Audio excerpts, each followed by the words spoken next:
નીકળી ગયા અને જોઈને ભૂખ લાગી ગઈ। अबे जल्दी बोल, कल सुबह पनवेल निकलना है।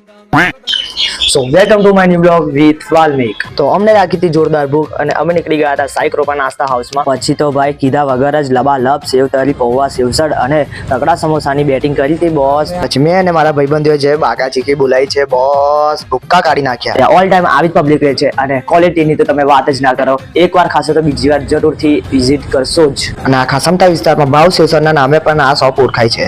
તો બધા જ વડોદરાવાસીને મેં કહેવા માંગુ છું કે તમને પણ અમારી જેમ ચટાકેદાર ખાવું હોય તો આવી જજો સાઈ કૃપા નાસ્તા હાઉસમાં। અને લોકેશનની વાત કરીએ તો ઝાંસી કી રાણી રોડ, સુરેશ ભજીયાની પાછળ, કેશવ કોમ્પ્લેક્સની નીચે। એમની એક બીજી પણ બ્રાન્ચ આવેલી છે। એ શોપની વિશે એમના ઓનર ભાવભાઈ પોતે જ કહેશે। આપણા ત્યાં આવવાનું હોય તો સુરેશ ભજીયા કેશવ કોમ્પ્લેક્સના થઈ છે સાઈ કૃપા નાસ્તા હાઉસ સમતાની બ્રાન્ચ પહેલી ઓપન થઈ છે અને બીજી બ્રાન્ચ છે પૂર્વા ITI ગેટની સામે।